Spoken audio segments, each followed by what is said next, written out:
¿Qué tal? Buenos días. Bueno, ya podemos decir buenas tardes. Después de este descanso nos vamos acomodando ya en la silla, en el asiento, porque continuamos en este maratón de la comunicación. Bueno, vamos a saludar también a todas esas personas que nos están siguiendo vía streaming a través de www.lasrozas.es y a través del canal de YouTube Las Rozas NES. Bueno, ese hashtag para que nos hagáis llegar vuestros comentarios es #LR Comunica tu talento. Bueno, ¿qué tal? Vamos sentándonos poco a poco.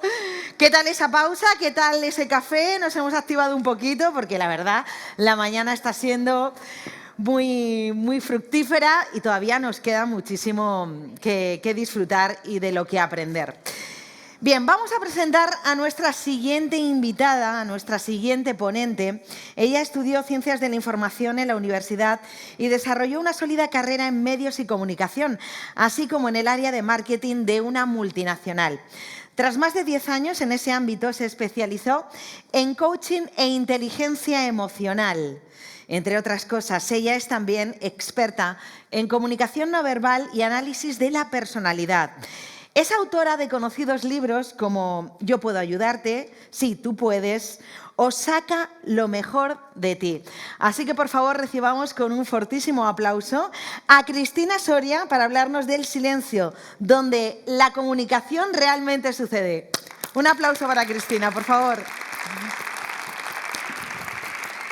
Gracias, bienvenida, Gracias, Cristina. Muchas gracias.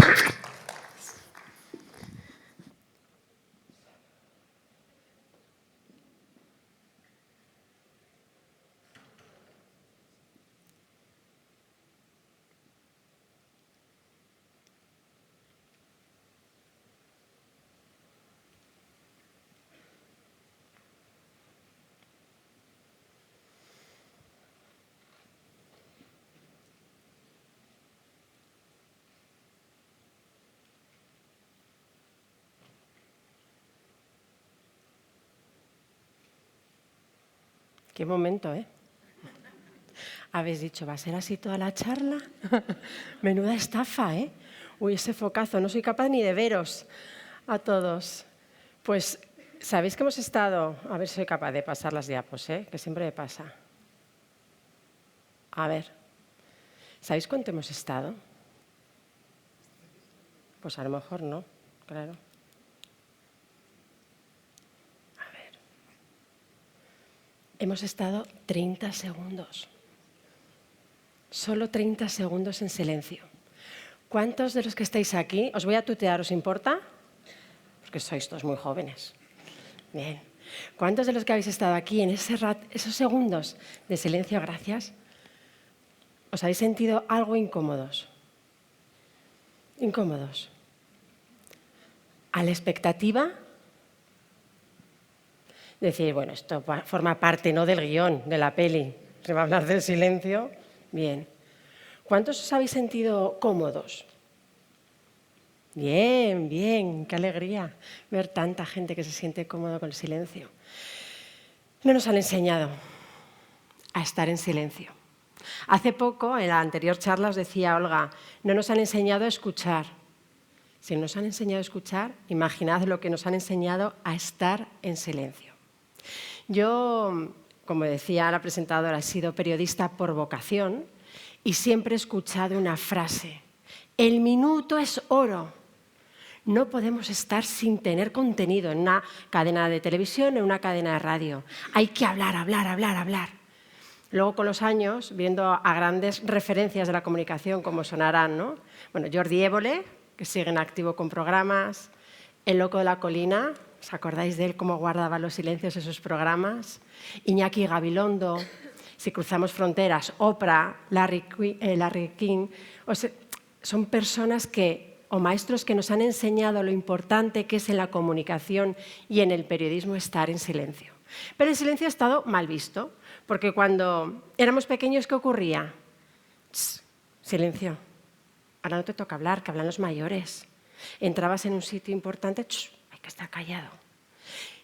Relacionábamos el silencio con algo negativo, con un castigo.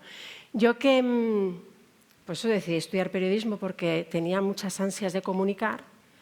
Desde bien pequeña, mi madre iba a las tutorías al colegio y le decían, es muy rica, pero es que habla. Y os puedo asegurar que yo estudié la EGB, BUP y CO, no sé si los que estáis aquí también, me conocían los profesores del año siguiente, porque el año anterior, ¿dónde había estado? En los pasillos, castigada. Soria, a la calle. Pero es que a la calle. Y así me pasaba mi vida. Entonces dije, bueno, pues esta profesión del periodismo me va bien porque voy a comunicar mucho, me va genial.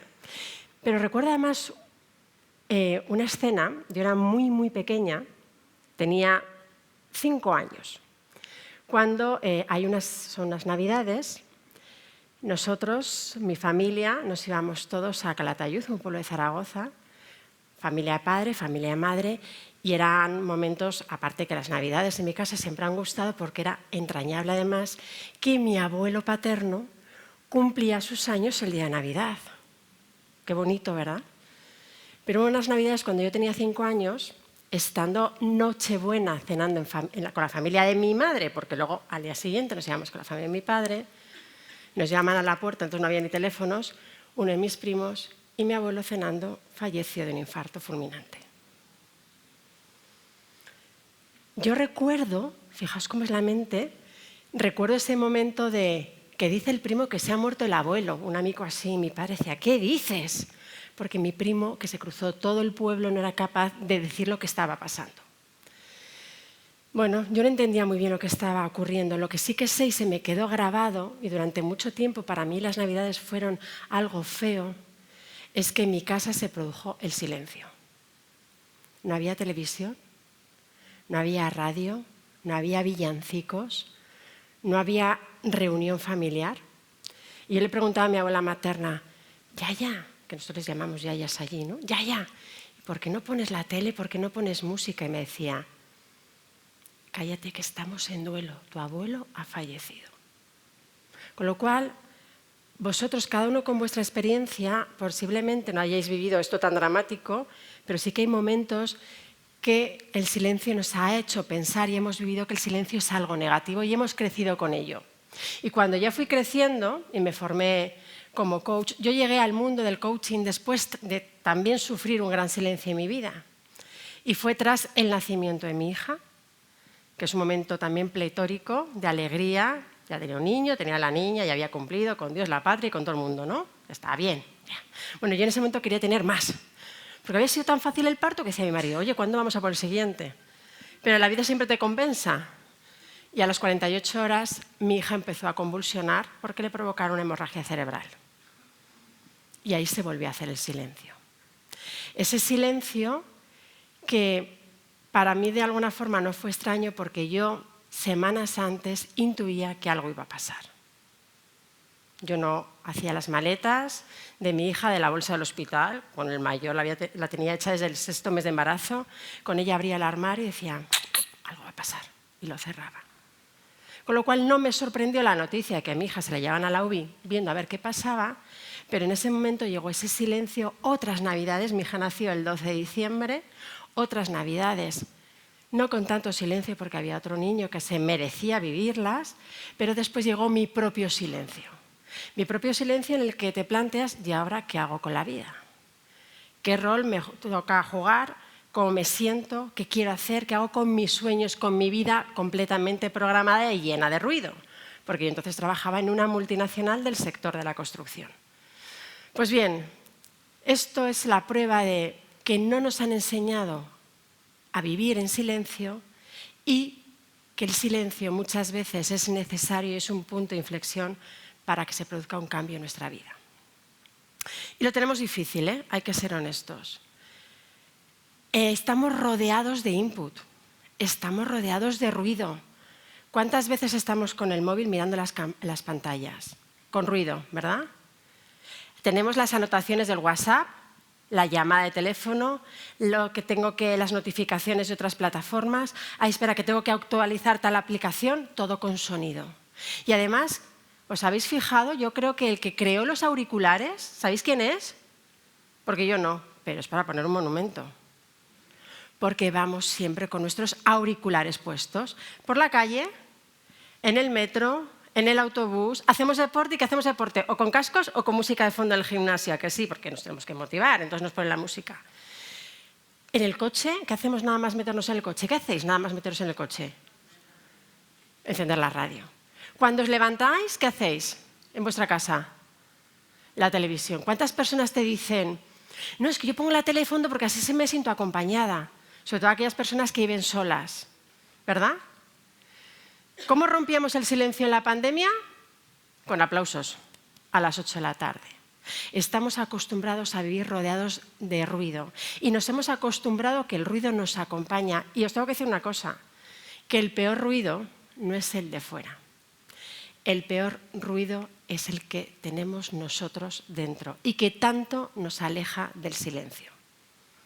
Por eso hoy no solamente vamos a hablar del silencio, la importancia que tiene, que ya ha dado algún matiz Olga, en nuestra comunicación con los demás, sino la importancia que tiene mantener el silencio con nosotros mismos. Y no lo hacemos por miedo, porque cuando estamos en silencio y de verdad practicamos esa escucha que decía Olga, no va hacia afuera, sino hacia adentro, lo que nos encontramos es con pensamientos, muchas creencias limitantes, saboteadoras, muchas órdenes, somos muy mentales, ¿no? Tengo que hacer, espérate, esto ahora no me toca, ay, después tendré que hacer tal cosa. Mucho jaleo en nuestra cabeza. Pero además tenemos un gran personaje, que también lo ha anunciado Olga, que es el ego, ¿no? Y el ego nos dice, y sabemos lo que tenemos que hacer en cada momento, y eso es lo que muchas veces nos impide escuchar a los demás porque estamos siempre hablando desde nuestro ego. Con lo cual, el silencio interior es difícil de mantener, porque además cuando se mantiene empezamos a descubrir cosas que a lo mejor no nos gustan, a descubrir cosas sobre nosotros mismos que nos producen cierto vértigo, pero que es la clave fundamental para empezar a conocernos más y conocernos mejor.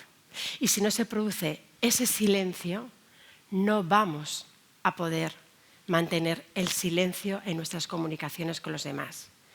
Y además, al cerebro le ocurre algo que también es un obstáculo para mantener el silencio, que es que no le gusta. ¿No le gusta el silencio? Al cerebro, porque para él es un vacío, es una incertidumbre, y el cerebro, que está programado para sobrevivir, dice, espérate, ¿qué está ocurriendo aquí? Este silencio, ¿para qué ha llegado? Y entonces, ¿qué hacemos? Rellenarlo. ¿Cuántos de vosotros sois curiosos? Y ahora, ¿nos ha pasado en alguna ocasión que habéis viajado o estáis tomando algo en una terraza, ahora no, que hace más frío, pero en verano, o estáis en la consulta de un médico o en un restaurante, miráis a los que tenéis al lado y os empezáis a imaginar cosas? Porque a mí me encanta, yo me lo paso pipa. Construyendo vidas. O sea, sería una gran directora que se ha perdido el cine español, así como son las cosas, ¿no? Nos imaginamos las cosas porque no nos gusta ese vacío y lo vamos rellenando. Pues imaginad ese vacío que lucha nuestro cerebro y que intenta rellenar con las historias de los demás cuando se trata de nosotros mismos. Y no nos damos cuenta que el silencio es fundamental, porque lo que desarrolla son zonas que son importantes en nuestro cerebro para la creatividad y para la memoria. Así que el silencio podemos decir que es un espacio fundamental, no solamente para conocernos nosotros mismos, sino también para conocer a los demás, pero conocerlos de verdad. Decía Confucio una frase que me encanta, que es: el silencio es el amigo que nunca te va a abandonar, nunca te va a traicionar. Puedes contar con él, siempre. Y el silencio además no te va a decir lo que tú quieres escuchar. El silencio te va a mostrar desnudo o desnuda frente a la persona que estás, que en ocasiones eres tú misma. Hay una historia muy bonita que cuentan de un joven llamado Elías que le encantaba el ruido. Era muy hablador, muy dicharachero. Y un día va con su caballo por el bosque y le sorprende una tormenta. ¿Y qué hace? Se mete en un castillo como este, a cobijarse. Para él el silencio era algo aburrido. ¿no? Y por eso le gustaba hablar, le gustaba cantar, le gustaba estar rodeado de ese follón en su entorno. Y cuando entra al castillo, pues imaginéis lo que había ahí, ¿no?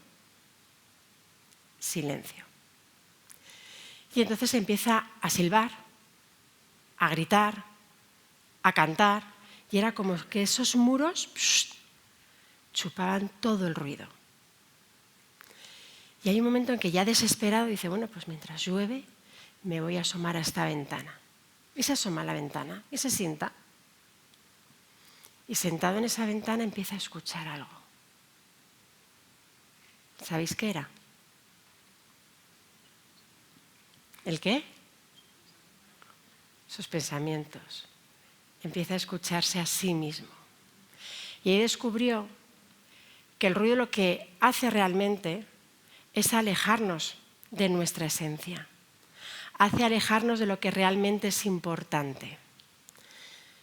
Es como un disfraz que nos ponemos, que queda muy bien de cara al escaparate, pero que nos impide el autoconocimiento. Y cuando hablo de autoconocimiento es conocernos de verdad. Y estar dispuestos, porque para el silencio hay que tener intención de estar dispuestos para conocernos de verdad y descubrir nuestras cosas. Algunas son bonitas y otras son un poquito más feas, ¿no? Nuestras miserias también. Pero como estamos siempre rodeados de ruido, ¿verdad? Pues parece que no existen. Y es como la canción, si yo no lo vi, ¿no? Pues no pasó, entonces ya me conformo y digo, estupendo, pero ahí está. Y hay un día a lo mejor que el cuerpo te da una señal. Y dices, ¿tú qué ha pasado? Pues está fenomenal. Si tenía mi vida plena, llena, tenía trabajo, estaba estudiando, tenía futuro, proyectaba mi vida, ¿qué ha pasado? Pues lo que pasa es que hay un día que el cuerpo te dice, si tú no paras y te mantienes en silencio, no te preocupes, que te voy a parar yo y te voy a mantener en silencio yo.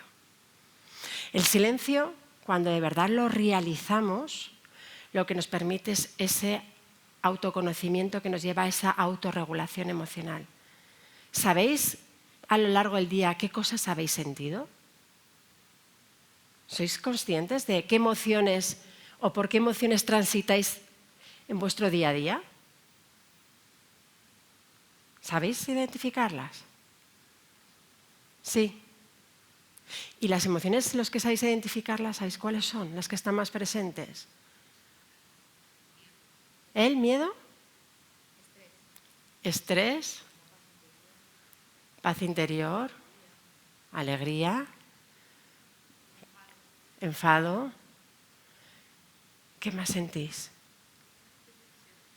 No oigo, perdona. Vale, bueno. Vale, pero las preocupaciones te provocan una emoción. La ansiedad es miedo al futuro. Tristeza. ¿Alguno de vosotros sois conscientes que a veces sentís asco? Y no porque las lentejas se hayan puesto malas en el frigorífico, sino que sentís asco por las cosas que están pasando a vuestro alrededor. ¿Sí? ¿Cuántos tenéis la capacidad de sorprenderos día a día? ¿Y son sorpresas buenas? ¡Qué suerte! ¿Nunca os han hecho un regalo horroroso? ¿Y os habéis sorprendido de que vuestro hermano no sepa vuestros gustos? Porque esto también es una sorpresa, desagradable, ¿no? O encontraros de repente con una nota de alguien, una noticia de algo que nos gustaba, una sorpresa desagradable también, ¿no? Pensamos que sentimos ciertas cosas solo, o que nuestra vida tiene protagonismo ciertas emociones, pero porque no nos estamos escuchando. Porque a lo largo del día vivimos un torbellino emocional, pero solamente nos fijamos en algunas de ellas. ¿Qué conseguimos con el silencio? Simplemente ser conscientes, no solamente de lo que sentimos, sino de quién nos ha producido esa emoción o qué nos ha producido esa emoción. Cómo se refleja en nuestro cuerpo. ¿Qué señales está emitiendo mi cuerpo ante esa emoción y cómo me comporto hacia esa emoción? Todos sabemos que cuando nos enfadamos, ¿qué hacemos? Gritar, ¿no? ¿Nos alteramos cuando estamos enfadados? Cuando estamos tristes, ¿qué hacemos? Llorar, ¿no? ¿Y cuando estamos alegres? Sonreímos, nos reímos, pero poco más, pero no vamos al detalle. y todas las emociones causan una reacción en nuestro cuerpo, porque hay química que se pone en marcha y las emociones están preparadas para que sobrevivamos y nuestro cuerpo lo refleja de alguna forma. Pero si no guardamos esos minutos de silencio con nosotros mismos, no podremos identificar esas señales del cuerpo. Y entonces, ¿qué ocurre? Que vas con el coche, alguien te va a cerrar, pitas, le haces así el dedo, ¿no? Ese dedo tan feo, gritas, te enfadas, tal, el otro, mujer, tienes que ser, no, mujer, tú, ta. Es con lo único que nos quedamos. Pero antes se está produciendo algo en mi cuerpo. Cuando yo estoy viendo que ese coche me va a cerrar, ¿qué se está produciendo en mí? Una reacción, la sangre empieza a moverse, el corazón empieza a latir, mis mandíbulas empiezan a apretarse, ya me pongo en posición de... Sale la parte más macarra que llevo dentro y exploto. Fijaos lo importante que es el silencio. Pero además os decía, nos enseña cuál es nuestra esencia. ¿Quiénes sois vosotros de verdad? ¿Cuál es vuestra esencia? No los trajes que llevamos para sobrevivir en el día a día, que eso lo hacemos fenomenal, somos todos unos grandes actores, sino vuestra esencia. ¿Sabéis cuál es vuestra esencia? ¿Reconoceríais qué es aquello que os define? Aquello que cuando os vayáis, donde sea, según lo que creáis, va a permanecer. Nos permite el silencio estar en presencia plena, eso que está tan de moda. Mindfulness, meditación. Entonces nos ponemos todos, ¿no? Nos sentamos, nos ponemos así y a los 2 minutos no valgo para esto y lo dejo. Porque creo que tengo que estar media hora meditando en silencio y con la mente en blanco. No. Presencia plena se comienza haciendo día a día con pequeños ejercicios. La presencia plena se comienza día a día, a lo mejor desde que me levanto y ahora que hace frío, ¿no? Y te quitas ese edredón, esa mantita y dices tú, espera, sacas el pie y dices, espérate que a lo mejor puedes dar 10 minutos más en la cama.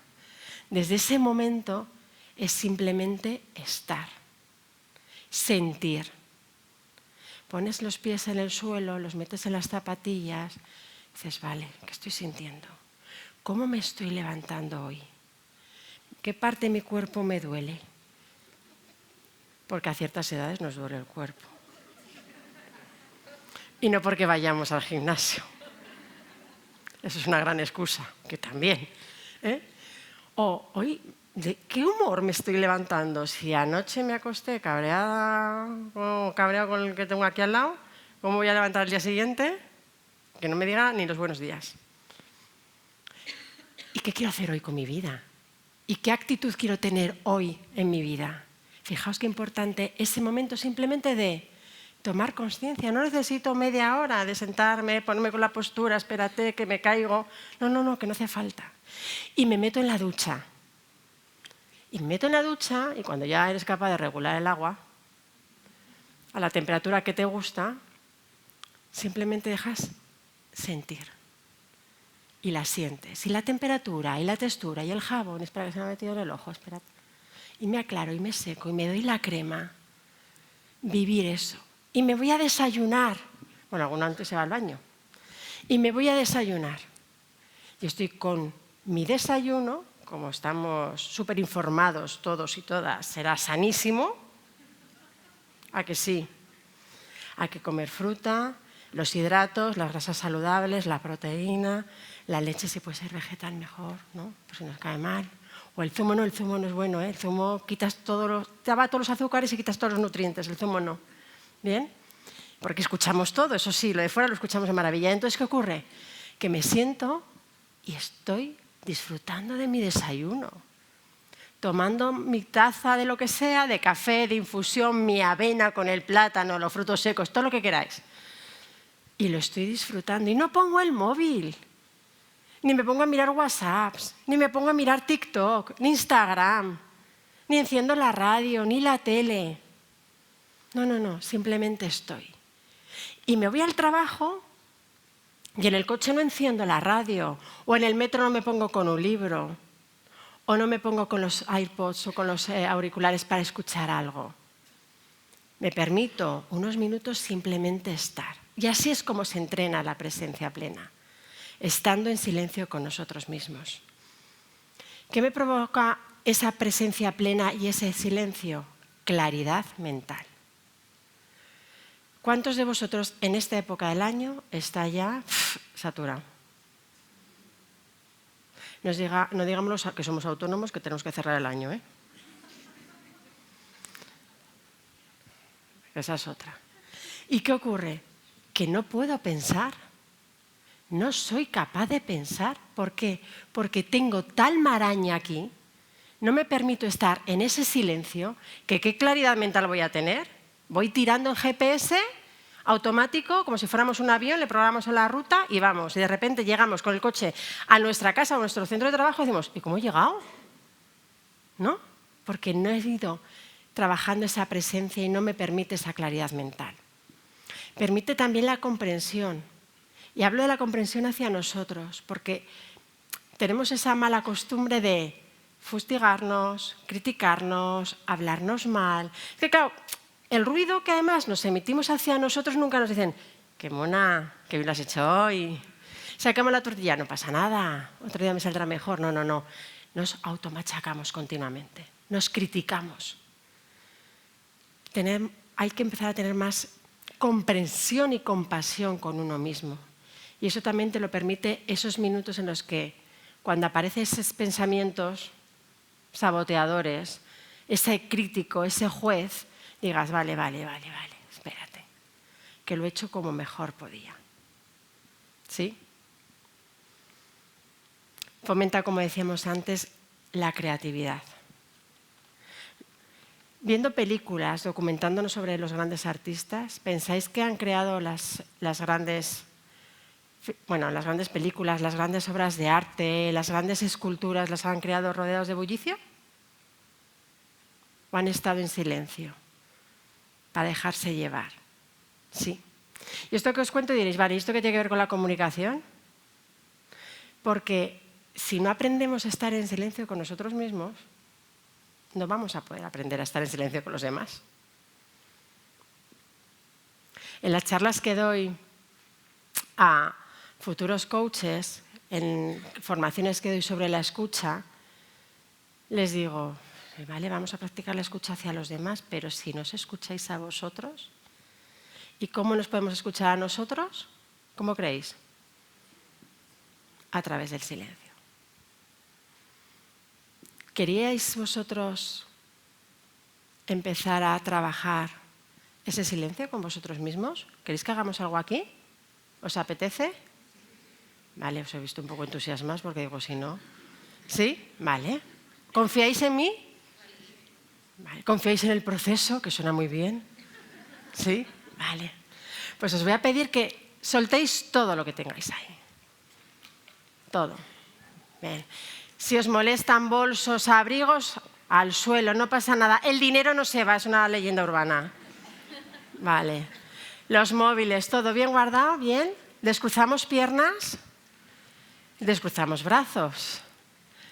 Y simplemente cerramos los ojos.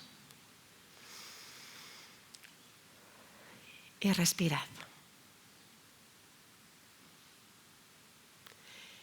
Y os voy a pedir que empecéis a escuchar lo que escucháis fuera. ¿Qué ocurre fuera? ¿Qué ruidos sois capaces de detectar fuera de vosotros?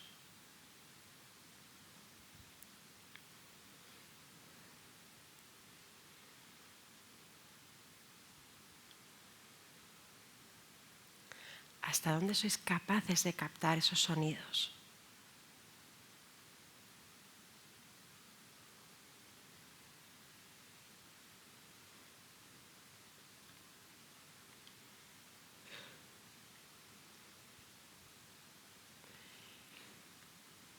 Quedaros con cada uno de ellos.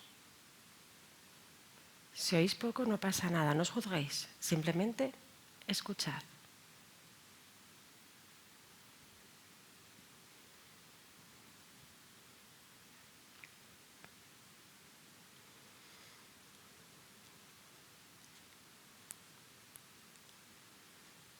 Y después de hacerlo, empezar a escuchar hacia adentro.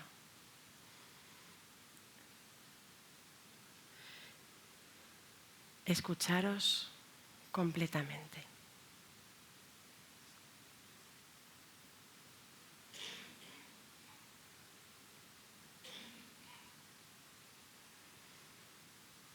¿Cómo está vuestro cuerpo?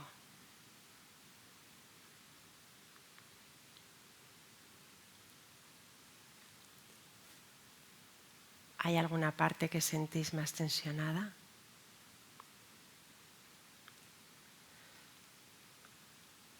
¿Algo que os moleste?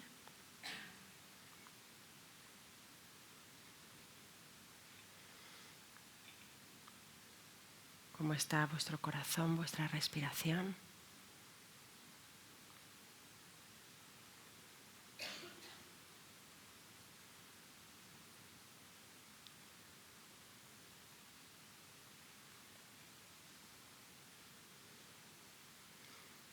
¿Qué pensamientos aparecen ahora mismo por vuestra cabeza?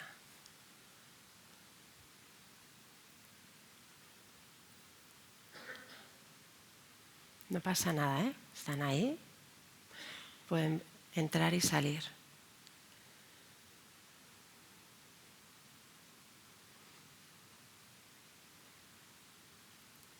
¿Qué emoción sentís ahora mismo? ¿O qué emociones?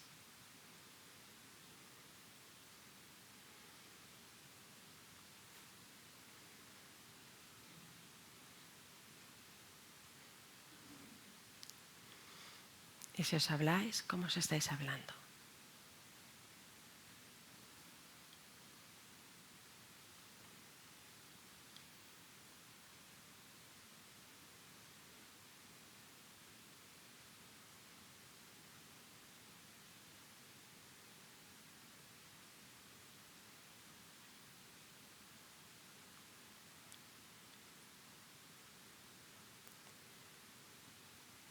Y poco a poco, id abriendo los ojos y coged, si tenéis un lápiz y un papel, y apuntad aquello que habéis escuchado fuera y habéis escuchado dentro, o apuntarlo en el móvil.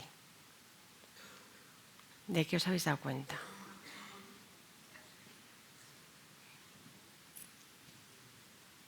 El que se haya quedado dormido, dejadle, ¿eh?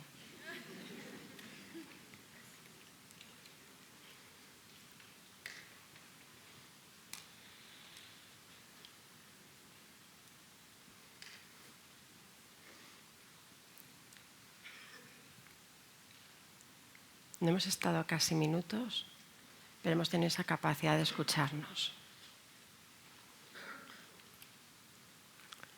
Y esto lo podéis hacer todos los días. Todos los días antes de acostaros, al levantaros, en un momento caótico del día que dices, espérate, que me están llegando, se están abriendo guerras a mi alrededor por todos los lados, ya no puedo más.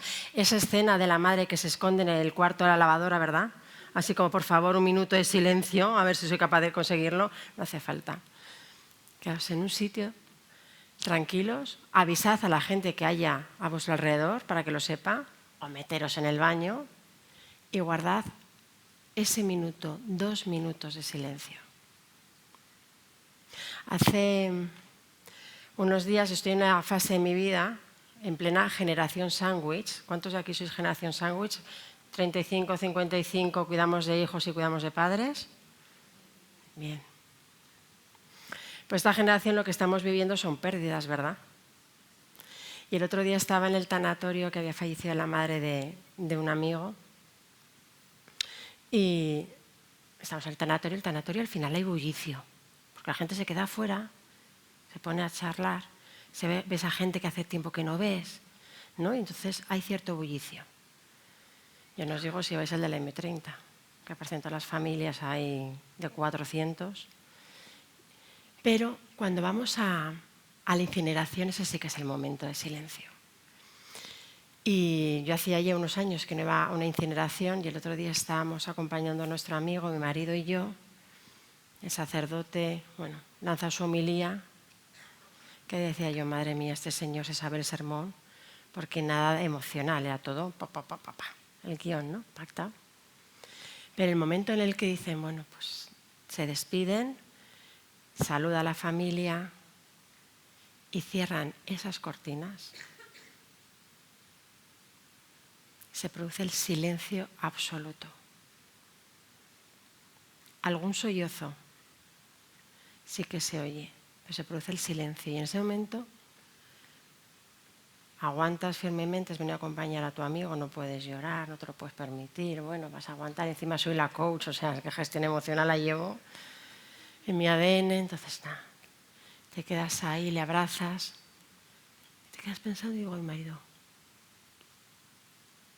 ¿y? Y empiezas a pensar, y ese momento de silencio empiezas a pensar en tu vida, en la vida de la gente que quieres, si crees que hay otra vida, ¿qué va a pasar? Nadie nos ha venido a contarlo, es un acto de fe. ¿Qué va a pasar con eso? Es el silencio, para mí, de los silencios más desgarradores. El estar despidiéndote de alguien que quieres y que, de buenas a primeras, adiós, hasta ahí hemos llegado.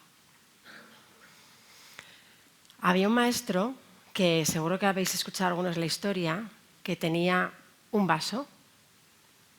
¿Lo habéis escuchado esta historia? ¿No? Tenía un vaso de agua. Está delante de sus alumnos y les dice, ¿cuánto creéis que pesa este vaso de agua? ¿Os va sonando? ¿Hay alguien que no lo sabe? ¿No lo sabéis? Vale, así os lo cuento. Porque venía en el guión, os lo tengo que contar. Y le dicen los alumnos, 20 gramos, 50 gramos, 100 gramos, cada uno hacía sus apuestas. Y le dice el profesor, mirad, este vaso pesa lo que soy capaz de soportar. Un día soy incapaz de soportar este vaso. 10 minutos, sí. Media hora me empezará a costar. Un día posiblemente tenga que ir luego al médico, al fisio, al traumatólogo, porque no puedo más, ¿no? El ruido es ese. El ruido es lo que somos capaces de soportar. Y el silencio lo que nos permite es soltar ese vaso y continuar con nuestra vida. Todas las noches, y que si queréis os lo podéis apuntar, yo hago un ejercicio desde hace un tiempo, no hago todas las noches, todas las mañanas, que es nada más levantarme, quedarme en la cama, respirando, como os decía, esos minutos de silencio, conectando conmigo misma. Es cuando me aparecen todos los de tienes que hacer, acuérdate, se te ha olvidado pagar esto, y los dejo pasar. Y me observo cómo estoy, cómo me encuentro, qué proyectos tengo en ese día, qué quiero hacer, cómo los quiero asumir, porque no es tanto lo que quiero hacer, sino cómo los quiero vivir. Y cojo un cuaderno y apunto. Y escribo lo que aparece ahí. A veces, si lo lees, dices tú, madre mía, no tiene nada que ver una cosa con la otra, pero está ahí. Y con el tiempo, el ejercicio bonito es empezar a leer ese cuaderno. Y te das cuenta que hay patrones que se siguen repitiendo y que nos están diciendo cosas de nosotros. Esos deberías. ¿Qué significan esos deberías? ¿Qué significan esas obligaciones? ¿Cuál es mi estado de ánimo habitual? ¿Cómo afronto el día? ¿Cómo es mi estado de ánimo, si es más optimista o más pesimista? ¿Qué ocurre cuando hay algo que me atormenta? ¿Cómo me levanto al día siguiente? Y de esa forma, poco a poco, nos vamos conociendo y vamos siendo conscientes de los patrones que vamos repitiendo. Y esa es la clave. Empezar a escucharnos, empezar a mantener el silencio con nosotros mismos para mantener el silencio en la comunicación con los demás. ¿Y cuántos diréis, bueno, pues si hay silencio no hay comunicación, ¿no? ¿Cuántos pensáis eso? ¿Nadie? ¿Todos pensáis que con el silencio hay comunicación? Vale, bien. El silencio es la mejor herramienta que existe para comunicarnos con los demás. Como coaches, los que nos dedicamos al desarrollo personal, parece que tenemos que ser los grandes dominadores del silencio. Porque acompañamos a personas que acuden a ti que quieren y te cuentan algo que es importante para ellos y que el silencio es la herramienta más potente que existe para crear esa confianza, para crear esa conexión. Pero los que no sois coaches, vivís rodeados de gente, ¿no? Tenéis relaciones personales, familiares, laborales. Mantener el silencio es la mejor herramienta de comunicaros. ¿Sabéis por qué? ¿Por qué creéis que es la mejor herramienta para comunicaros? Hablad un poco alto, que yo estoy un poco sorda. Es cuando escuchas. Vale, cuando escuchas. Bien. Cuando tú escuchas y con el que estás hablando, ¿qué ocurre con el silencio? Tú dejas hablar y la otra persona realiza una comunicación no verbal con el cuerpo. ¿Vale? ¿Y qué más? Se siente escuchado. Para sentirse escuchado, ¿qué ocurre previamente? Que habla. El silencio nos incomoda. Al principio, ¿qué ha pasado? A ver qué va a hacer esta mujer que viene aquí a hablar y se ha quedado callada. Yo, callada, vamos. ¿Qué ocurre? Que cuando tú te comunicas con alguien y guardas ese silencio, el otro va a hablar. Porque quiere rellenar él o su cerebro, el reptiliano, el de la supervivencia, quiere rellenar el vacío y el hueco. Si podéis observar entrevistas potentes, de las que os he dicho, Jordi Évole, Iñaki Gabilondo, de Jesús Quintero hay un montón de entrevistas, de Oprah que tenéis en YouTube un montón, y observar qué ocurre cuando se callan. Aparecen los mejores titulares.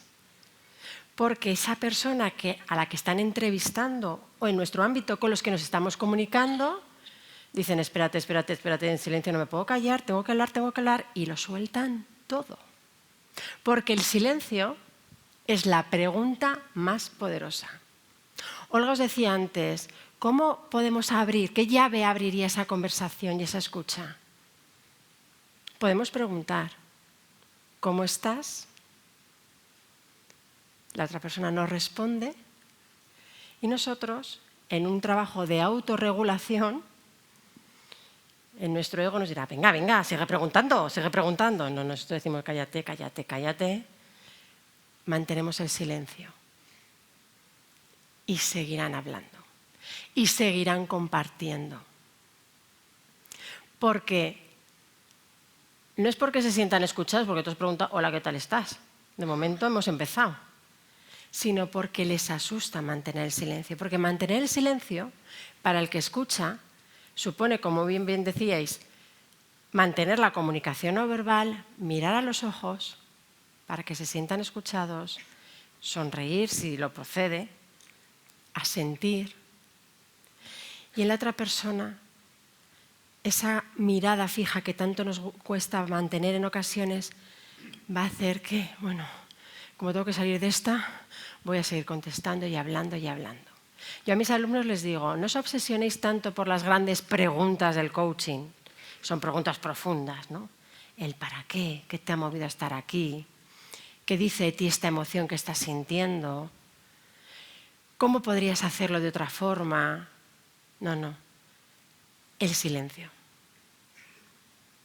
Y el silencio es esa llave que decía antes Olga, esa llave que abre la comunicación. Y como alguien decía antes por aquí también, ¿sabéis de toda nuestra comunicación? Yo ahora me estoy comunicando con vosotros, ¿no? Sí, no sé si os parecerá si lo estoy haciendo bien o mal. Podéis hacerlo libremente, podéis opinar.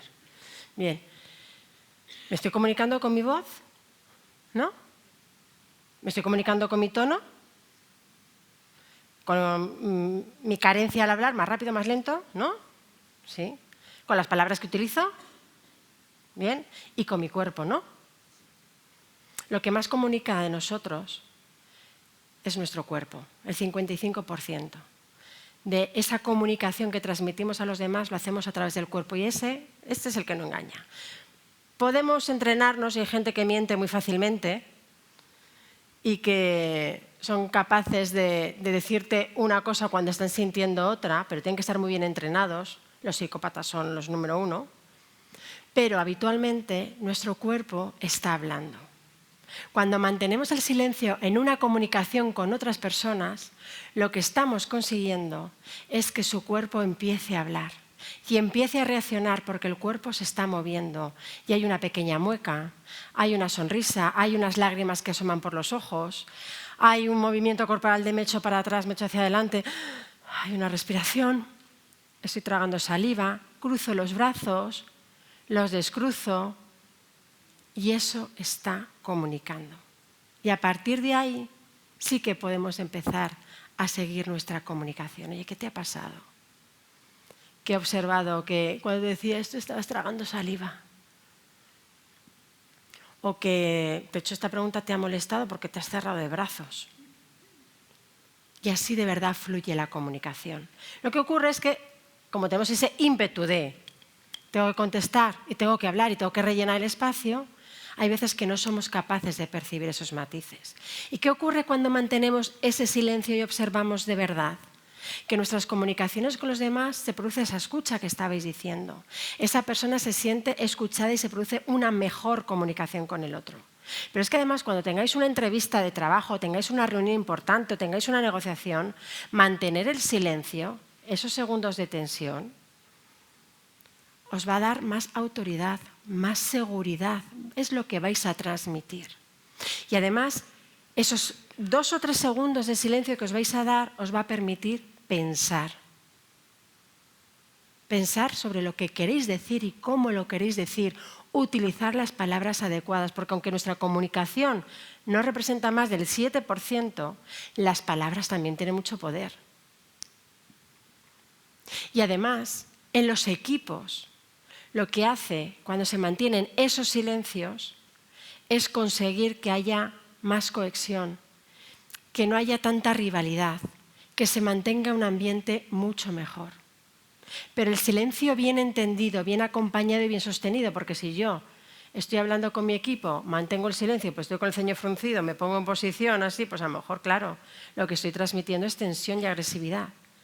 Pero yo simplemente mantengo el silencio, mantengo esos 2 o 3 segundos antes de contestar. Acordaros del semáforo.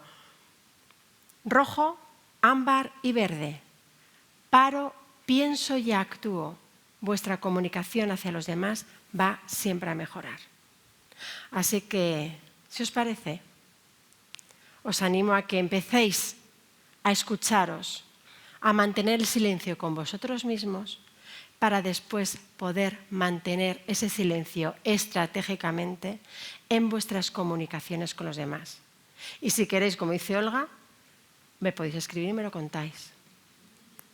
La reacción que se produce en los demás cuando guardáis el silencio, que es como, ¿no me he escuchado? ¿No? En el teléfono es potentísimo, porque claro, cuando te están viendo, pero cuando el teléfono dice, perdona, ¿se ha cortado? ¿Estás ahí? Fijaos que es importante, termino con esta anécdota. Yo hubo un momento en mi vida en el que estaba viviendo una situación muy complicada y estaba hablando con una amiga y me emocioné. Pero yo que tengo también mi amor propio, aguanté porque dije, la coach, espérate, que tiene esa gestión emocional.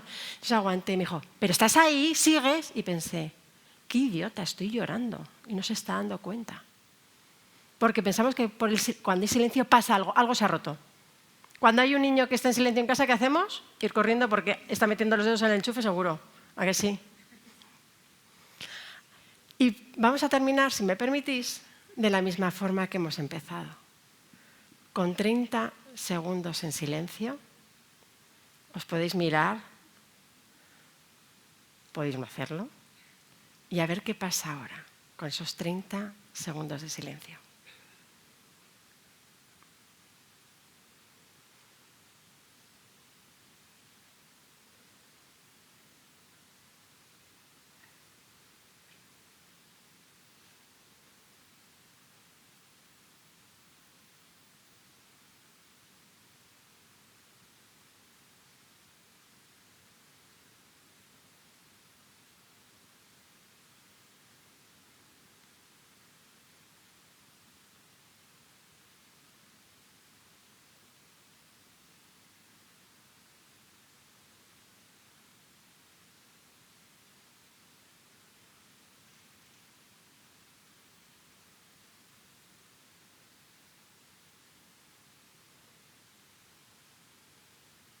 Muchas gracias.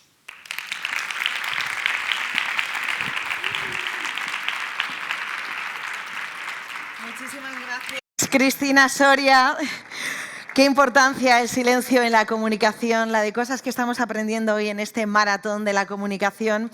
Por cierto, toda esta facilitación, lo digo yo, gráfica que está haciendo Alex, que es una auténtica maravilla, lo vais a poder ver en la web de lasrozas.es en el apartado del maratón, ¿de acuerdo? Él está contando todo pues, de lo que están hablando nuestros ponentes. Esto poco a poco se va acabando. Vamos a presentar al que es el último ponente de este maratón de la comunicación y no menos importante, broche de platino, desde luego, eso comentábamos. Bueno, él ha ocupado cargos académicos relevantes y ha publicado en revistas de alto impacto como Nature o PLOS Biology. En 2025 fue nombrado una de las personas más influyentes en su disciplina. Combina su experiencia científica y comunicativa para ayudar a organizaciones a mejorar su posicionamiento y crear entornos de trabajo más saludables a través de la neurociencia. Él es profesor titular cum laude y neurocientífico en la Universidad Autónoma de Madrid. Recibamos con un fortísimo aplauso, por favor, a Jonathan Benito, que nos va a hablar del poder de la amabilidad en la comunicación, que es muy importante. Gracias, Almudena. Gracias, bienvenido, Jonathan. Gracias. Bueno, Las Rozas, buenos días, que ya me imagino que tenéis un poquito de hambre, ¿no? Vamos a hablar de amabilidad, vamos a hablar un poquito de neurociencia en el contexto de la comunicación. Así que, bueno, lo primero que os quería comentar es que, obviamente, cuando estamos comunicando, sé que es algo obvio, pero precisamente por esto lo obviamos, estamos un cerebro intentando comunicar con otro cerebro, ¿vale? Son dos cerebros. De aquí podéis entender el interés y el divertimento que tiene la neurociencia en este punto que os vengo a traer. Entonces, al fin y al cabo, cuando estamos comunicando, al fin y al cabo lo que queremos es que la persona que tenemos enfrente, nuestro interlocutor, entienda lo que digamos, acepte lo que digamos, a veces que entienda, a veces que acepte, a veces que haga algo y otras veces simplemente que sienta. Entonces, creo que podéis estar de acuerdo conmigo que esto al fin y al cabo es vender. O sea, cuando estamos hablando con alguien, de alguna manera, y ya como han dicho mis compañeras, estamos vendiendo una idea, vendiendo un sentimiento, vendiendo algo. En esta toma de decisiones, la neurociencia obviamente tiene mucho que decir. En esta toma de decisiones, el grupo de Brian Nason de la Universidad de Stanford descubrió que había una batalla cerebral entre dos estructuras cerebrales. No vengo a hablar de anatomía de neurociencia, no os preocupéis, solo una pequeña introducción, pero básicamente centros de recompensa, los circuitos dopaminérgicos están de moda, toda la región estriada ventral de núcleo accumbens, etcétera, que básicamente es, por ejemplo, cuando estamos comprando, cuando alguien nos quiere vender algo, es si te quieres comprar un bolso, si te quieres comprar un reloj, te imaginas cómo estás con ese reloj, con ese bolso, y dices, me gusta. Pero a cambio, y bueno, esto puede ser el mensaje, si un mensaje que te gusta, un mensaje que está de acuerdo a tus intereses, pues se activan los centros de recompensa. Pero por el contra, luego tenemos centros de aversión a la pérdida, que también se han hablado aquí. Centros de aversión a la pérdida, fundamentalmente la amígdala y la ínsula anterior, que en el caso del bolso, por ejemplo, dices, me gusta mucho el bolso, pero cuando ves el precio, se activa la aversión a la pérdida. Ya esa batalla empieza a declinar. Y cuando nos están transmitiendo un mensaje, ocurre exactamente lo mismo. Tiene pros y tiene contras. Y siento deciros que a no ser que tengáis una oferta irrechazable, esta batalla cerebral siempre va a ocurrir. Aquí lo vemos monitorizada en una resonancia magnética funcional, que es parte del estudio. Entonces, como no tenemos normalmente una oferta irrechazable, porque si tenemos una oferta irrechazable, pues prácticamente no vamos a necesitar casi ninguna dote de comunicación ni ningún conocimiento de neurociencia, vamos a tener nuestra oferta irrechazable y nos la van a aceptar. Y si no es así, como suele ser la mayoría de las veces, pues el mensaje no es suficiente. Y si el mensaje no es suficiente, tenemos que ver un poco cómo funciona esto que tenemos aquí dentro, llamado encéfalo, aunque todos lo conocemos como cerebro, para ver si podemos aproximarnos de una manera más interesante. Así que acompañadme en un viaje que al principio vais a decir ¿de qué está hablando este loco? Pero poco a poco vais a entender lo que quiero decir. Vamos a poner contexto a cómo se generó este cerebro que tenemos cada uno de nosotros sobre la cabeza. Bueno, pues básicamente la Tierra se origina hace unos 4.600 millones de años, una auténtica barbaridad, y hace 3.600 millones de años aproximadamente aparecen los primeros seres vivos. Es decir, si representamos todo esto en un reloj de manera que la primera hora, las 001, es el nacimiento de la Tierra y las 12 de la noche es la actualidad, los primeros animales aparecen más o menos sobre las 2:30 de la mañana. ¿Sabéis cuándo aparecen los primeros seres humanos? A ver, ¿quién dice? Hace un minuto. Hace un minuto. ¿Alguien da más? Bueno, la respuesta es todavía un poquito más límite de un minuto. Los primeros humanos llegan hace 2 segundos. Esto es así, podéis hacer la cuenta. Más o menos el Sapiens lleva, siendo un poquito generosos, unos 300.000 años aproximadamente. Si hacéis la cuenta sobre los 4.600 millones de años que tiene la Tierra, os saldrá que son 2 segundos. ¿Por qué os traigo a colación esto? Porque nos creemos que estamos por encima del bien y del mal, que somos unos seres muy sofisticados, pero yo lo que os vengo un poco es a aterrizar esa idea que somos animales, sí, muy sofisticados, con nuestros valores, con nuestros pensamientos muy modernos, pero no dejamos de ser animales. Y es muy importante entender qué ocurrió en estos últimos 3.600 millones de años para poder entender cómo funciona el cerebro y, por tanto, para poder interactuar con los otros cerebros y poder comunicarnos. Así que, bueno, hace 4.600 millones de años, en este planeta llamado Tierra, un planeta, por cierto, muy distinto al que es ahora, un planeta inquieto desde el punto de vista tectónico y desde el punto de vista de los volcanes, se generó una sopa primitiva donde ocurrió algo que, sinceramente, los biólogos, los neurobiólogos, no sabemos cómo ocurrió de forma precisa, que es la vida. Intuimos cómo pudo ocurrir, pero no lo sabemos a ciencia cierta. El caso es que los primeros seres vivos que reinaron durante muchos millones de años fueron las bacterias. Estos organismos poco a poco se fueron complicando, surgieron los protozoos, que son los primeros animales. Poco a poco llegaría una dinastía que gobernaría el mundo para siempre, incluso exploraríamos los confines del espacio, que son los animales al cual pertenecemos, al principio con formas más o menos modestas, que poco a poco se fueron complicando con la llegada de los vertebrados. Incluso en un momento nos atrevimos a salir al principio torpemente del agua y colonizar la Tierra. Ya los reptiles la colonizaron como Dios manda, y no solo la colonizaron, sino como sabéis, un superorden, al final los dinosaurios llegaron a dominar el mundo durante varios millones de años. Pero todas las dinastías también tienen su fin. Y como sabéis, hace unos 66 millones de años, en la península de Yucatán, cayó un meteorito, que es lo que conocemos en biología como el límite KT, entre el Cretácico y el Terciario, y acabó con esta dinastía.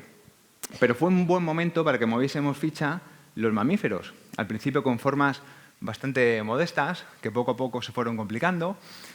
Llegaron los primeros primates, los simios, y os podéis imaginar quién es quien llega después. Llega el Homo sapiens. El Homo sapiens sapiens, el hombre que sabe que sabe. Así que nada, aquí el rey de la evolución. Entonces, creo que podéis entender después de este contexto que nosotros los biólogos, los neurobiólogos, la gente que nos dedicamos a estudiar el comportamiento, allá donde el resto de personas ven seres humanos, nosotros vemos animales. Animales sujetos a un código biológico del que se ha hablado aquí. Porque todas las especies que habitan y han habitado la Tierra tienen en realidad 2 obsesiones. ¿Sabéis cuáles son? ¿Qué obsesión? ¿Qué habéis dicho? Sobrevivir. Y una cosa que es políticamente menos correcta, pero sobreviviendo no vamos a ningún lado solo sobreviviendo, porque si todas las especies que han estado aquí solo hubiesen sobrevivido, no estaríamos aquí. Hay que hacer otra cosa. Reproducirse.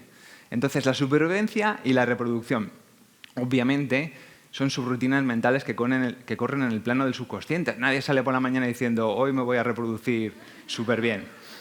Espero que sí salgáis por la mañana con espíritu de supervivencia de a ver si vuelvo a casa por la noche.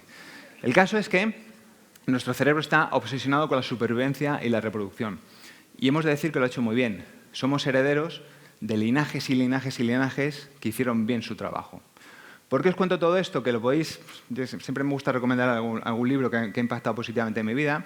Este de Richard Dawkins es un libro de 1976, pero que está, yo creo, en plena y rabiosa actualidad, porque son las bases biológicas de nuestra conducta, el gen egoísta. Si os gusta el tema, os invito a que lo leáis. El caso es que en esta obsesión de la supervivencia y de la reproducción, hace millones de años, algunos animales decidieron con comillas, porque al final nadie decide nada, sino que la evolución dictamina, que era mucho mejor vivir en grupo, porque vivir en grupo tiene ventajas. ¿Qué tipo de ventajas? Pues, por ejemplo, te puedes defender mejor en cuanto a vigilar a depredadores. O sea, si hay muchos ojos vigilando, es mucho mejor que si solo hay un individuo. Incluso puedes tener alguna chance de plantarles cara, cosa que no podrías hacer de forma individual. Si habéis visto, o sea, nosotros hoy en día vivimos con aire acondicionado, con climatización, etcétera, pero en la naturaleza hace mucho frío. Por ejemplo, hoy fuera hace mucho frío y seguro que tenemos un montón de pequeños mamíferos que están juntos unos con otros para no perder calor. Es decir, protección frente al clima. Obviamente nos ayuda con la crianza. ¿Qué haríamos sin el grupo? O sea, todos los que tengáis hijos pequeños, de los que estéis aquí, los que nos estáis viendo, muy probablemente esos hijos, bueno, aquí no están porque no los estoy viendo, estarán con quien sea, ¿no? En guarderías, en colegios, con abuelos, etcétera, con parte del grupo. También el grupo es muy interesante para el encuentro de pareja. Es decir, si tenemos un macho ahí por la selva y una hembra por la selva, es difícil que se encuentren. Si están en un grupo, es muchísimo más fácil. Y luego, por supuesto, para la transmisión de información, que eso tiene mucho que ver con lo que vamos a ver después. Es decir, yo descubro que de repente puedo abrir un huevo con una pedrada, Manolo lo ve y Manolo me imita. O yo le imito a Manolo, lo que sea. Pero los grupos también tienen desventajas. Seguramente ya os habéis dado cuenta. Los grupos son problemáticos. Los grupos nunca son homogéneos. Y no son homogéneos porque no somos clones unos de otros. Los hay más grandes, más pequeños, más violentos, menos. Esto se puede ver hasta en un grupo de gallinas. No son iguales. Cuando un grupo es desigual, de forma inherente a esa desigualdad surgen las jerarquías. Individuos que dominan e individuos que son dominados. Si nos vamos, por ejemplo, a un grupo simplemente de primates, un grupo de chimpancés, un grupo de gorilas puede ser un buen ejemplo, vamos a ver que hay una jerarquía absoluta. ¿Habéis visto algún documental de chimpancés? Hay jerarquías que están muy bien definidas, donde tenemos individuos que dominan, normalmente uno, que suele dominar o alguna coalición, e individuos que están en la periferia social. Cuando estás en la periferia social de un grupo, pues tienes un problema. Tienes un problema porque tienes peor acceso a los recursos, tanto alimenticios como reproductivos, lo cual no es un buen negocio. Pero además puede pasar una cosa, y es que al grupo se le crucen los cables y te expulse del grupo. ¿Qué le pasa a un chimpancé que le expulsen de un grupo? Que no sobrevive, efectivamente. ¿Y por qué no sobrevive? Porque es difícil cazar uno solo, es difícil monopolizar recursos y además porque si en un momento determinado a ese chimpancé, al no ser que sea un chimpancé muy jovencito, que sí le van a aceptar otros grupos, a ese chimpancé le encuentra otro grupo, le va a matar. Y le va a matar sin escrúpulos. Son además muy crueles, le van a despedazar. Entonces, ¿por qué cuento esto? Porque nuestro cerebro tiene pánico a que le expulsen del grupo. Y volvemos otra vez a lo de antes. Nosotros somos herederos de cerebros que han hecho muy bien su trabajo. Porque los que no hicieron su trabajo y les expulsaron del grupo no están aquí con nosotros para contarlo. No dejaron descendencia. Y esto, que puede parecer trivial, este miedo a que nos expulsen del grupo, origina todo el comportamiento de mamíferos y, por supuesto, de animales más desarrollados como los humanos. Porque esa expulsión del grupo es sí o sí una sentencia de muerte. Por tanto, como nuestro cerebro se creó en el seno del grupo, todo el comportamiento que podemos ver ahora mismo si nos asomásemos por una ventanita y viésemos el comportamiento en un colegio, en una oficina, cosas que me estabais contando antes en el descanso, obedece precisamente a esto, a la pertenencia del grupo. El anhelo que tenemos de ser importantes, el anhelo que tenemos de no caer en la periferia social, porque nos podemos meter en problemas. ¿Cuál es la mejor manera de no caer? Subir.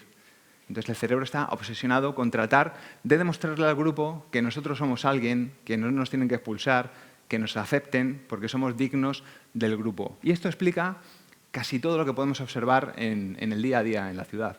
Es decir, pues el afán de mostrar estatus, el deseo incesante de caer bien, siempre queremos caer bien al grupo, tenemos miedo a que nos juzguen, porque obviamente está puesto en entredicho que nuestra pertenencia al grupo sea legítima y tenemos mucho miedo a que no nos acepten.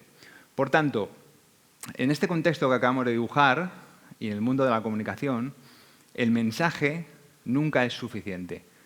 Es más, O sea, dentro de un grupo, lo que va a marcar claramente la diferencia es qué estrategia decidimos utilizar nosotros para interaccionar con ese grupo.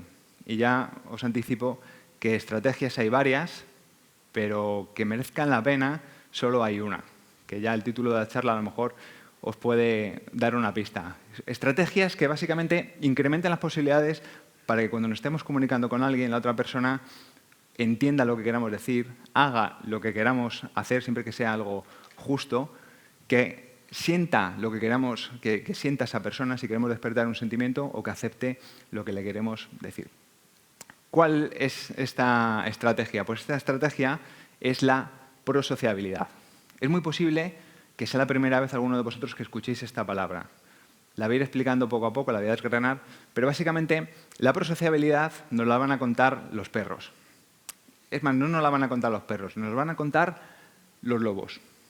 ¿Por qué los lobos? Porque tanto el lobo actual como el perro, que por cierto, ahora vamos a ver, prácticamente son la misma especie, los dos derivan del lobo temible, del Canis dirus, el lobo de la edad de hielo. Pues tanto el lobo actual como el perro doméstico derivan de este animal. Y, curiosamente, comparten el 99,9% del genoma, que esto es una auténtica barbaridad. Es más, hoy en día sabemos que son capaces de reproducirse entre sí y tener descendencia fértil. Que esto es importante porque los biólogos decimos que dos especies ya están separadas cuando son dos poblaciones que cuando se juntan y se cruzan no tienen descendencia fértil. Sin embargo, a pesar de estas similitudes, o sea, son prácticamente la misma especie, los lobos llevan miles de años tonteando con la extinción y los perros inundan por millones los hogares. O sea, más o menos ahora mismo hay censados 1.000 millones de perros, 1.000 millones de un animal que no da leche, que no da lana, no hace nada. ¿Cómo es posible? ¿Por qué los perros inundan nuestros hogares? ¿Cómo hemos consentido que un carnívoro temible acabe cuidando a nuestros bebés? Bueno, pues precisamente esto es posible gracias a la prosociabilidad que tienen los animales. Hay muy pocas cosas más amigables que un perro. Hace poco, bueno, hace unos años, pasa que ayer estuve con esa persona, uno de mis mejores amigos, José, nos dijo en una comida, estoy realmente preocupado porque mi mujer quiere un perro y es que ya sé lo que va a ocurrir con el perro, que me toca sacarle a mí, yo no tengo tiempo y esto es lo de siempre, que se emperran con un perro y al final me toca a mí. Pues ahí se quedó y al cabo de unas semanas viene José con el móvil y nos empieza a enseñar fotografías de su perrita. Y le digo, pero José, ¿qué ha pasado? Dice, Johnny, no te imaginas cómo me recibe. Es que ni mi mujer ni mis hijos, es que se vuelve loca.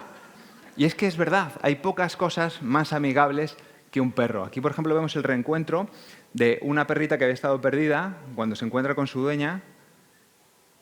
Es increíble, ¿no? Es increíble. Así que esta prosociabilidad en los perros, podríamos decir la amigabilidad, la cordialidad que tienen estos animales.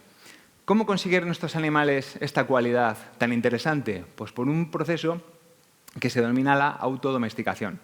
Es decir, los lobos no son animales que sean predecibles, que sean confiables. Si se acercaban a los humanos siempre iban a ser interacciones hostiles, pero de vez en cuando surgían entre esos lobos animales que eran más confiables, más predecibles. Y estos animales, los primeros humanos, sí les dejaron que se acercasen a la periferia de sus poblados, tampoco mucho más, y que se alimentasen de sus restos. Entonces aquí tenemos la ecuación ya hecha.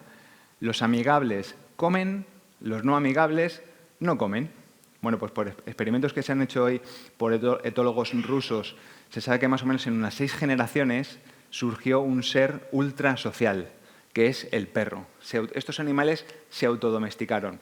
Y al final surgen seres que son muy sociales, de los cuales no nos hemos podido separar y les hemos confiado hasta el cuidado de nuestros hijos, ¿no? Es una estrategia evolutivamente ganadora y además es una estrategia que me gusta mucho que hoy ha salido ese punto, win-win, es decir, todo el mundo gana. Si yo soy amable con vosotros, yo gano, vosotros ganáis. Y viceversa, si yo soy agresivo con vosotros, salimos perdiendo las dos partes.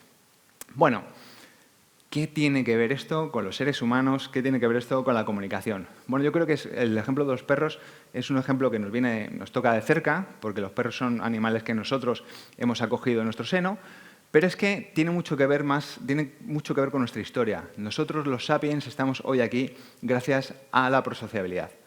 Hace unos 46.000 años llegan los primeros sapiens a Europa, una Europa glaciar con mucho frío y se encuentran con una sorpresa enorme.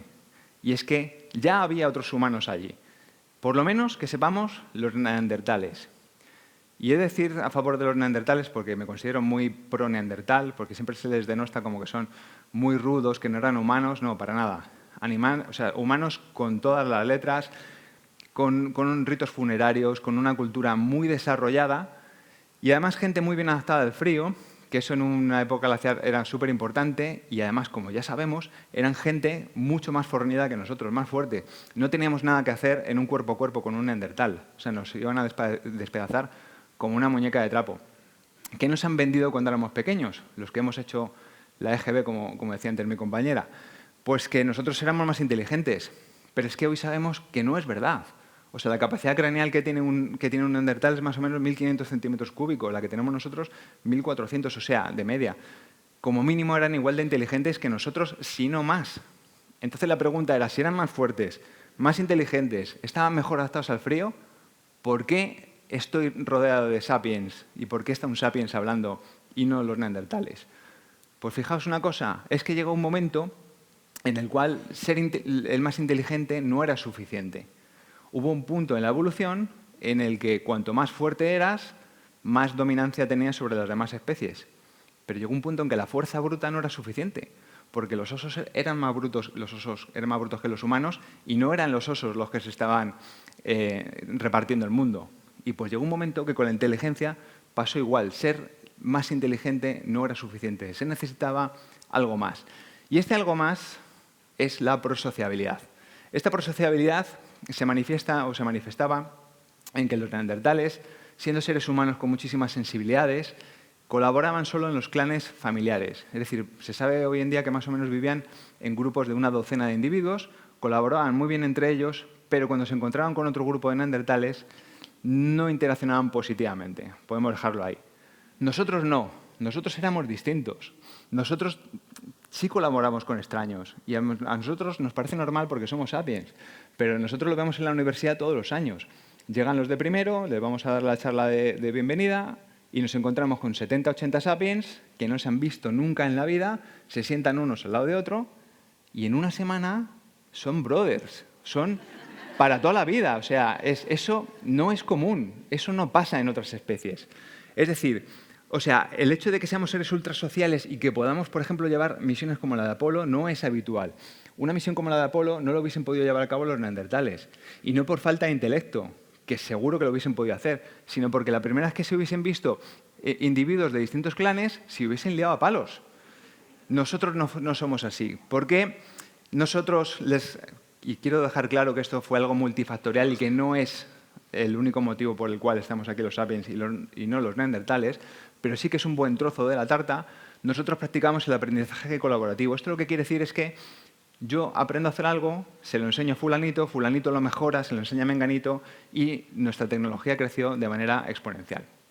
Por tanto, la prosociabilidad hizo que los perros desplazasen a los lobos y que los humanos, los sapiens, desplazasen a los neandertales, que también eran humanos, pero no eran sapiens. Os propongo que utilicéis la prosociabilidad para comunicaros de una manera eficaz. Si tuviese que definir la prosociabilidad, bueno, pues normalmente la defino como amabilidad, para que se entienda de una forma rápida, pero engloba otras virtudes. Por ejemplo, el respeto, la tolerancia, la cooperación, valores que yo creo que se han hablado hoy aquí y que engloban lo que es la prosociabilidad. Al fin y al cabo, lo que espero haberos demostrado que la prosociabilidad es una estrategia evolutiva muy, muy, muy interesante. Al fin y al cabo, ser amable, vamos a resumirlo en amabilidad, te hace ser una persona magnética. Seguro que os habéis dado cuenta de esto.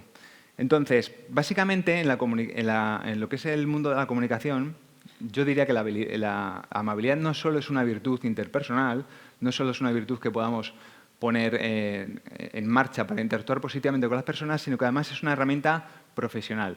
Y es una herramienta profesional de primer nivel, de primer orden, porque multiplica la eficacia comunicativa. Sabemos que gracias a la amabilidad, cuando nos encontramos con entornos amables, podemos reducir las fricciones comunicativas. También se ha hablado de esto. Es decir, tú si quieres interaccionar negativamente con una persona, solo tienes que mostrar agresividad y a partir de ahí va a empezar mal la comunicación. Sin embargo, cuando eres amable, mejoras la recepción del mensaje. Es decir, una persona que nos esté mirando como si le debiésemos dinero nunca va a generar una interacción positiva con nosotros. Sin embargo, una persona amable sí. Por tanto, es una manera de incrementar la apertura del receptor. Hablábamos de persuasión. La amabilidad potencia la persuasión, la capacidad de persuadir a las personas. En definitiva, usar una amabilidad asertiva, y esto es una cosa interesante, porque muchas veces la amabilidad puede ser confundida con ingenuidad, con debilidad, y ni mucho menos. O sea, la amabilidad, cuando es una amabilidad asertiva, es decir, cuando tienes un paquete de herramientas asertivas de saber poner límite a los demás y saber defender tus derechos, la amabilidad es cuando realmente es un arma muy, muy, muy poderosa donde ganan todas las personas que la practican.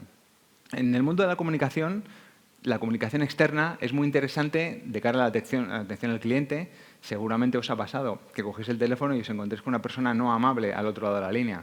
Empezamos mal. Por supuesto, las gestiones de crisis reputacionales o cualquier otro tipo de crisis en las redes sociales. Es decir, hoy en día cualquier corporación que quiera poner en valor una comunicación eficaz tiene que pasar por la prosociabilidad, por la amabilidad. Y lo mismo en la comunicación interna, con las reuniones que tenemos entre nosotros, con el feedback que damos a la gente con la que trabajamos. El liderazgo, ahora hablaremos un poquito de liderazgo, cuando se produce con amabilidad es muchísimo más efectivo. Por tanto, yo diría a esas personas que tienen la capacidad de liderar, de ser directivos en cualquier organización, cualquier institución, o en una casa o en cualquier sitio, que pongan en marcha este valor. Porque antes, creo que se ha hablado antes de arrogancia, ¿no? En la segunda charla se hablaba de qué no nos gusta de los demás, no nos gustan las personas arrogantes. Pues precisamente cuando tú manifiestas seguridad sin arrogancia, con amabilidad, tienes muchos tantos ganados. Mostrar competencia, igual, sin ser prepotente.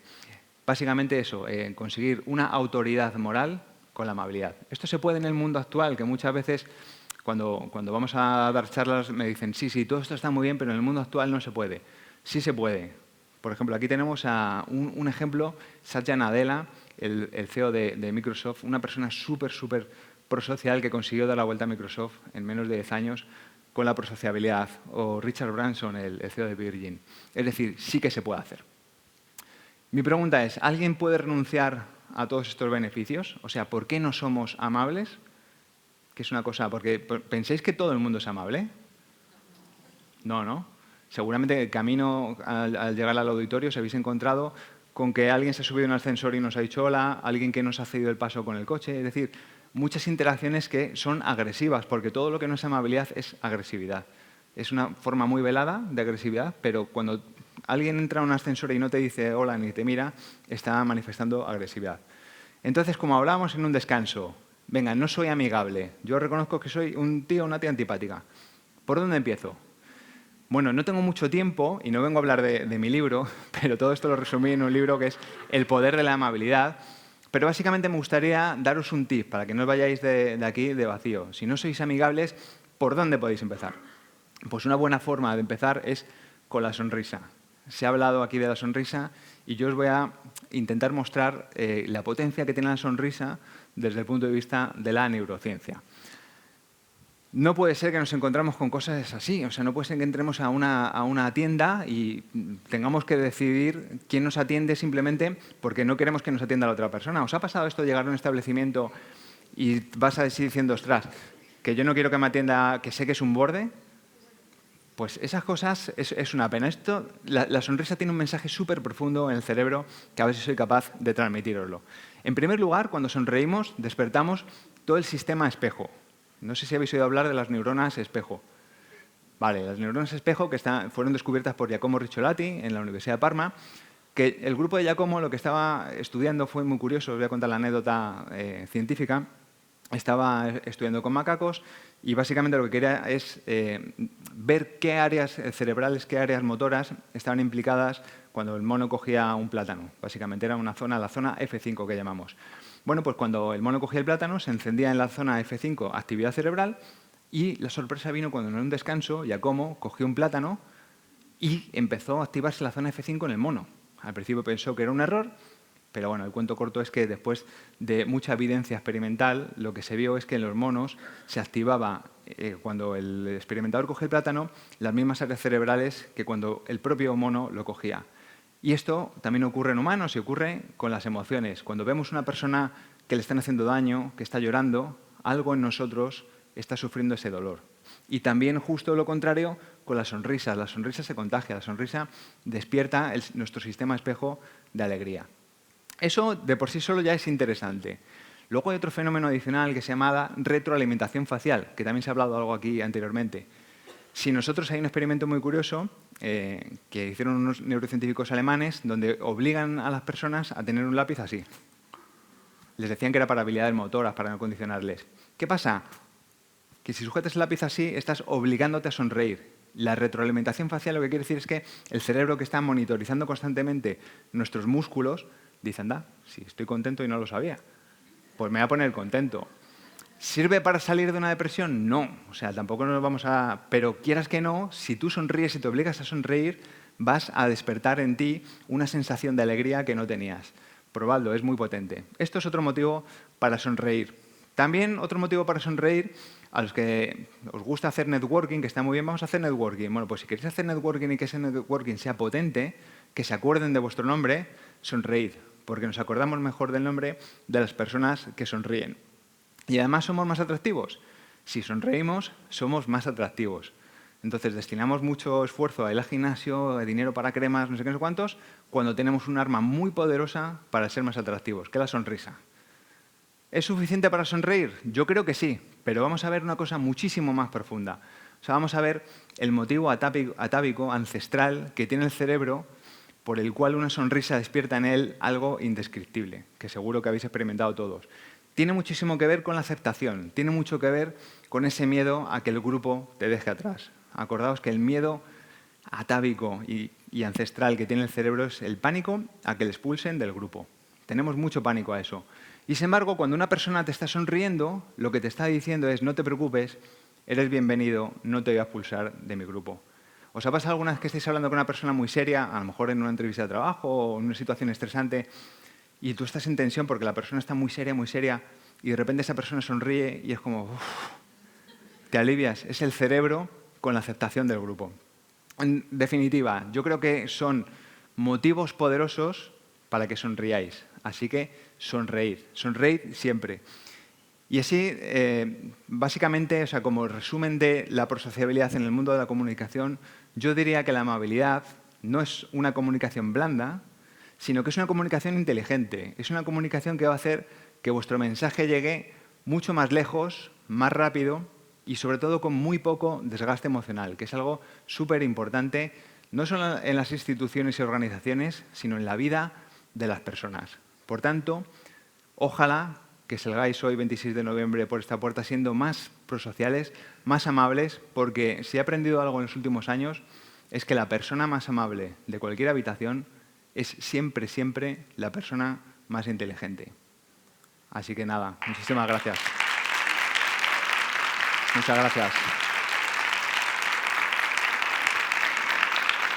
Gracias.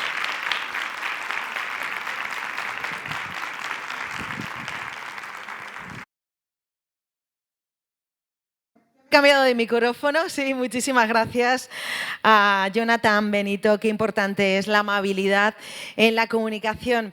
Y bueno, qué pena porque esto ha llegado a su fin prácticamente. A mí yo no sé, pero han sido, la verdad, cinco horas prácticamente muy fructíferas donde he aprendido mucho y me voy con el corazón lleno, la verdad que sí. Pero vamos a poner este broche de oro a este maratón de la comunicación, recibiendo, por favor, con un fortísimo aplauso, a doña Alba Monteiro de Oliveira Gil, que es la concejal de Economía, Innovación y Empleo de Las Rozas. Alba, gracias. Muchas gracias. Muchas gracias. Bueno, pues buenas tardes a todos. ¿Cómo estáis? Bueno, como veis, voy poniendo en práctica todo lo que hemos aprendido hoy. Sonrisa, firme, mirando al público, escucho, pregunto por las emociones. En fin, qué interesante haber podido compartir una mañana tan productiva, con tanto aprendizaje y con tanto consejo detrás que podemos aplicar a nuestro día a día, ¿no? Yo no me voy a extender mucho, que sé que ya tenemos hambre. Simplemente quería daros las gracias, empezando por el equipo de empleo. que la verdad no solo hacen una labor maravillosa día tras día, sino que especialmente en este evento se dejan la piel, y especialmente una persona, y con eso me uno a ese agradecimiento del alcalde de esta mañana cuando abría este evento, una persona que se llama María Martínez, que es la responsable de que todo esto pase y para la que pido un fuerte aplauso de nuevo.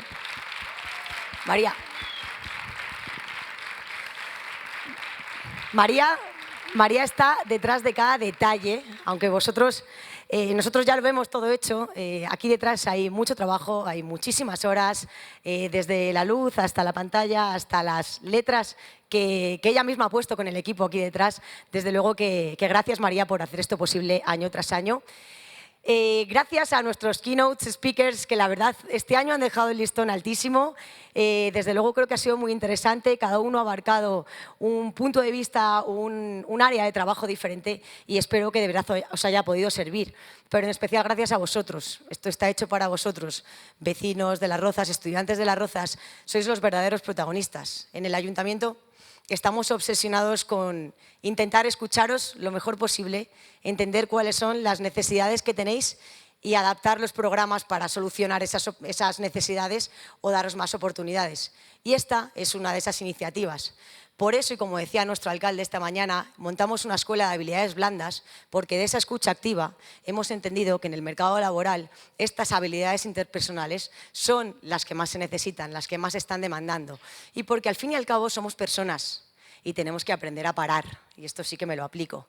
Tenemos que aprender a escucharnos y tenemos que aprender a entender que muchas veces el problema no está ahí fuera, lo tenemos nosotros dentro. Por eso espero, de verdad, que os haya servido todos los consejos, todo lo que hoy hemos aprendido. A mí, desde luego, sí, yo me lo llevo, que lo podáis aplicar en vuestro día a día y que os sirva, porque entonces habremos cumplido con el objetivo. Os esperamos en el resto de iniciativas que os ofrecemos y formando parte de lo que os pueda servir, porque para eso estamos. Muchísimas gracias a todos.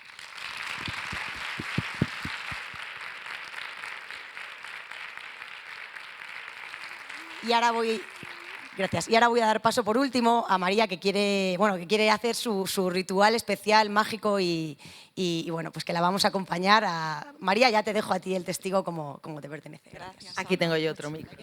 Muchas gracias. Nos quedamos Muchas contigo, gracias. María. Bueno, gracias a los que os habéis quedado, a los que han intervenido, a los ponentes. Gracias a Almudena, que ha hecho una presentación maravillosa. Gracias a Al- vosotros. Ha sido un placer estar aquí. Muchas gracias. A Alba, por supuesto, que ha apoyado en todo momento esta iniciativa, a todo el ayuntamiento, a todas las chicas del equipo de empleo. No sé si mencionarlas a todas porque luego me regañan. ¿Me dejáis un minuto rápido? Sira, María José, Marta, Arantxa, Monse, muchísimas gracias, Bárbara, Nuria, Úrsula, todas las compañeras, gracias. Por supuesto, a todos vosotros. Mirad, vamos a acabar el maratón como todos los años con el No te rindas. Ya lo conocéis muchos, ¿verdad? De Mario Benedetti, que lo vamos a citar todos como un mantra para finalizar. Solo quiero añadir una cosita este año, y es hablar un minuto de la ternura.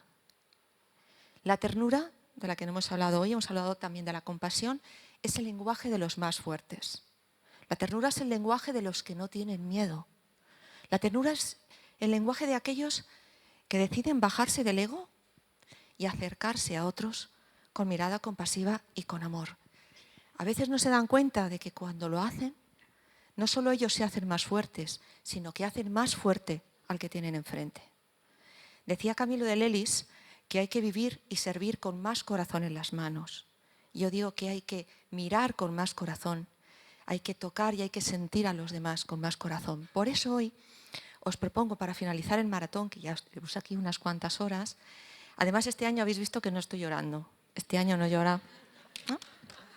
Este año no lloro. No voy a llorar. No toca llorar, estoy muy feliz.